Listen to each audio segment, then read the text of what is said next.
这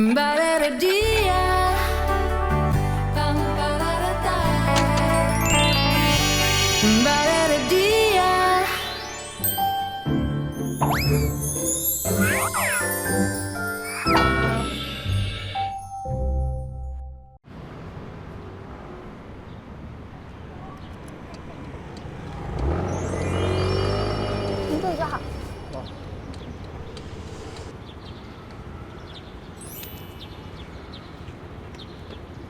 你家住这里啊？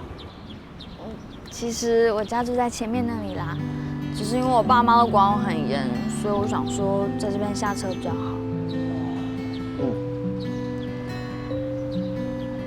今天谢谢学长。不会啊。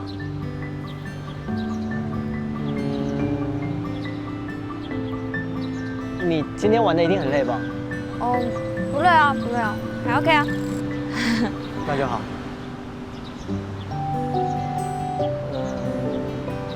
那你还有事要跟我说吗？哦，没事没事。没事的话，我先走了。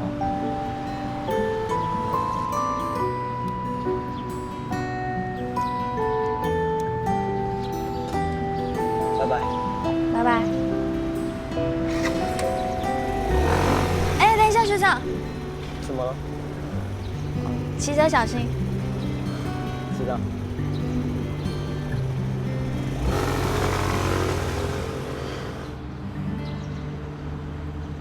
啊，安全帽！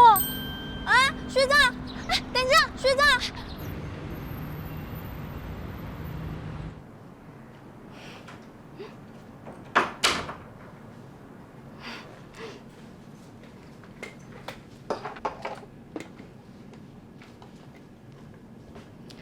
哦，传赖给学长，跟他讲安全帽在我这。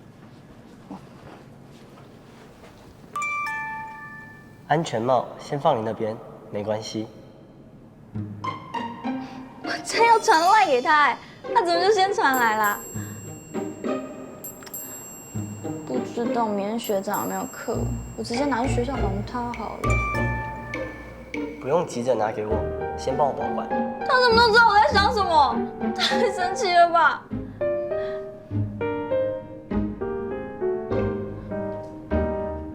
啊！我怎么不小心按到爱心的图案？好尴尬哦！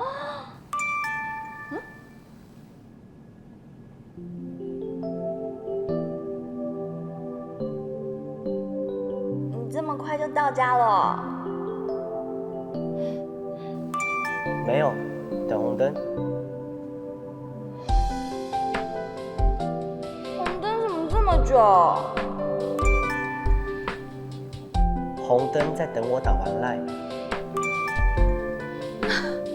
最好是啦，红灯还会等你。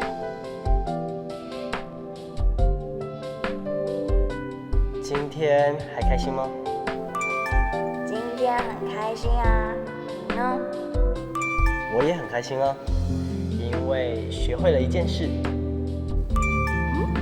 什么事？学会吃辣。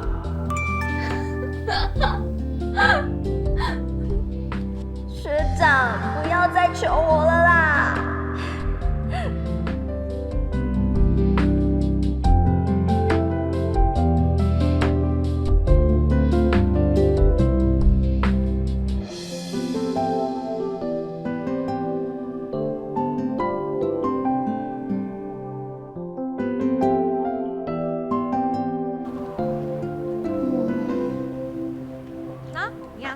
哎，谢谢学姐。怎么样啊？怎么样？陈翔送你回家。就送我回家这样而已啊。哎，他平时很酷，不太理人的，主动说要送你回家，还真是跌破我的眼镜。是哦。不过啊，男人还是要有观察期，不要随随便便就答应他们的邀约。有几个标准可以让你知道男人是不是很爱你。什么标准啊？第一，要愿意花时间在你身上；第二，愿意花金钱在你身上；第三，愿意花力气在你身上。什么意思啊？百闻不如一见，让我带你看看什么叫做真爱。走。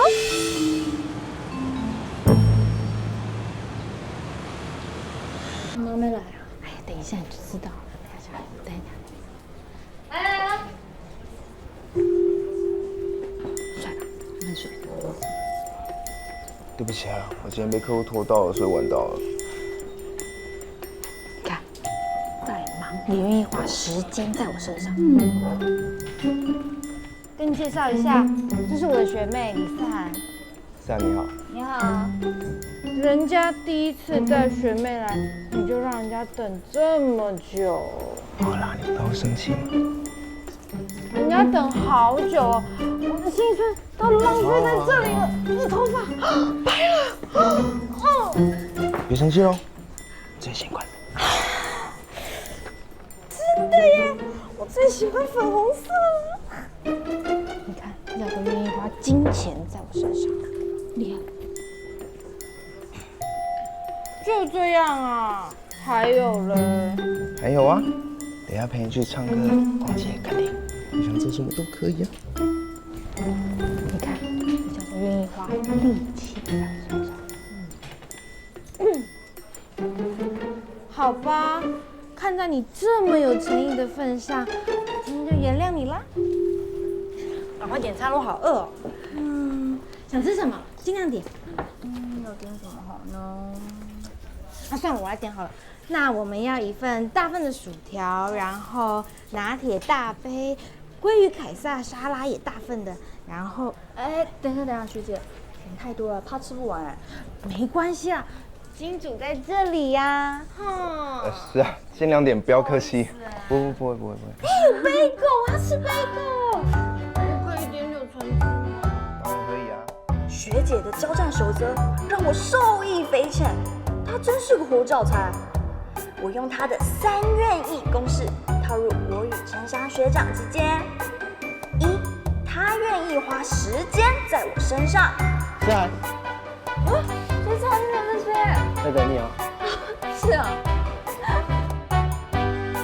二，她愿意花钱在我身上；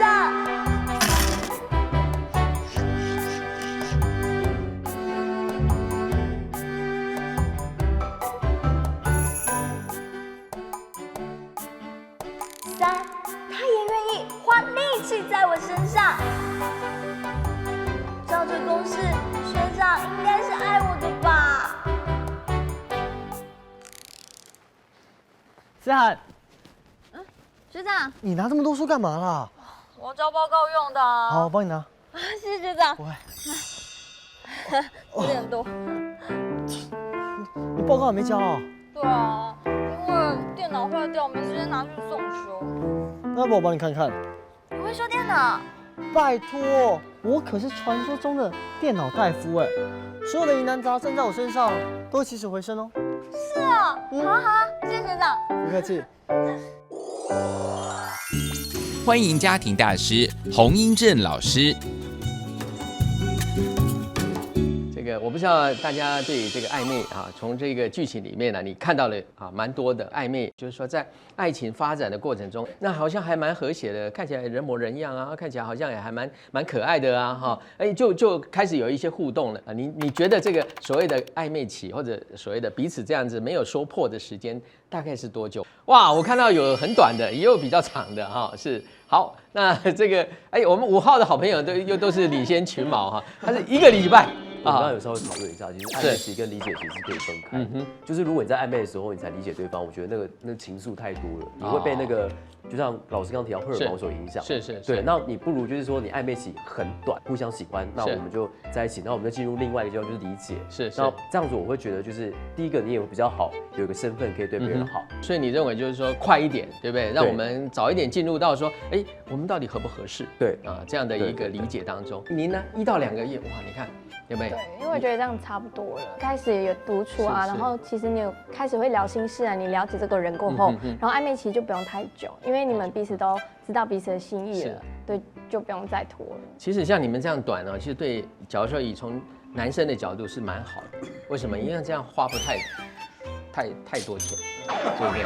因为暧昧期也行，你看他讲，他有半年，你看半年要把他当个宝啊，对吧？你为什么要半年呢？因为我觉得就是相处越久，就是越可以知道对方的脾气什么啊。他如果现在就对你差，那以后怎么可能对你多好？对不对啊？所以他是比较走安全路线哦。那您是3个月，对不对？哎，您跟妈妈是心有灵犀耶，两个都是3个月哈。可是您跟妈妈就落差很大。哇，你知道吗？太快，要等于当完兵了啊，你知道吗？2年。因为我们那时候可能年代不一样，所以能靠得住。是确定年代。对，确定是不一样的。所以我们见面的那个时间，其实1个礼拜大概就是见1次。那这1次的见面，其实得来不易。确实是。哇，那如果是以前那种鹊桥会，对，1年1次。暧昧期要酝酿多久才可以成为恋人呢？父母辈暧昧期时间比较长，而年轻世代则是快速快决。到底如何突破暧昧期成为恋人呢？且看洪老师的解答。那我接下来就想要来就教各位，好不好？因为我们也交换一些意见嘛，哈。在这个暧昧期当中，哈，这个对家长来讲，我想会关心的是，第一个，孩子会不会跟我们说？那第二个就是说，那在这个阶段里，你会给他什么样的一些回应？第一个是你暧昧期不可能会告诉家人，因为你自己都不确定，你怎么可能会跟家人？你不会跟妈妈讲说，我现在在跟一个女生之间好像有点怪怪的，不会。然后再来的话是暧昧期。情绪都会忽上忽下，对，然后没办法生活。可是你看得出来他在暧昧期吗？我觉得是，看不出来，看不出来，对他们不会就是那么的表露出来。其实怎么样看，就看电话费就知道，就看得出来嘛，对不对？您会跟孩子叮咛什么？诚如我们刚刚私底下聊天，是我说你为什么1个月你脑背了半年？我会半年是因为我们以前呢没有辅导，是啊，所以都自己啊都这个叫冲撞啊，然后才会享受在那个观察期。可他们现在跟我讲说，他们有辅导，就是您是？没有有教会的教会的辅导带领他们是。我想我们看到很多父母亲在孩子这个面对一些爱情的一些这种暧昧期的时候，其实我们确实可以扮演一些比较积极性的角色啊。那我们来看一下其实我们在研究上我们会鼓励就是说暧昧它是必要的你不可能一开始要说走吧，我们在一起吧，不可能嘛一定有一个这个过程。但是呢，这里我提到暧昧不要太长因为现在年轻人确实有比较多互相认识的机会。因为太长的话其实呢会有很多的后遗症会跑出来包括我们自己也没办法把握我们自己对不对然后有很多变数可能会产生这个包括比如说现代人移动非常快速对，那有些机会稍纵即逝真的会有，对不对？那个4天的对不对？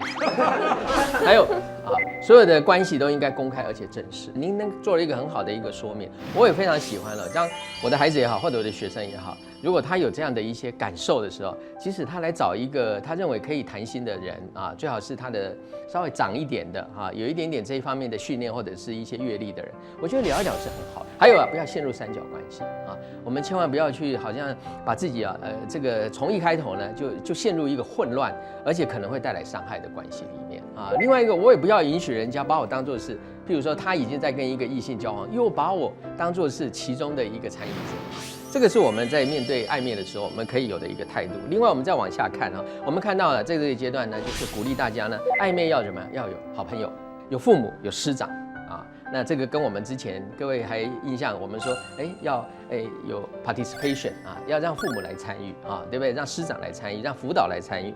另外呢，不合适就赶快壮士断腕，对不对就急流勇退了譬如说你发现他可能有欺骗我曾经辅导过一个个案呢，他就是这样他在跟一个这个男生交往，每次呢这个交往都要约很远很远的地方就是不可以遇到任何可能认识的人而且呢他发现这个男生每次就是说不是要戴口罩不然就是要戴墨镜不能够好像很自然的坦诚的来交往所以当我们发现有这些问题的时候，其实这个暧昧即便看起来好像很美好，也要赶快把它给切断。那最后一个，我觉得就像刚刚我们有几位提到的，还是要回到价值观里面去谈。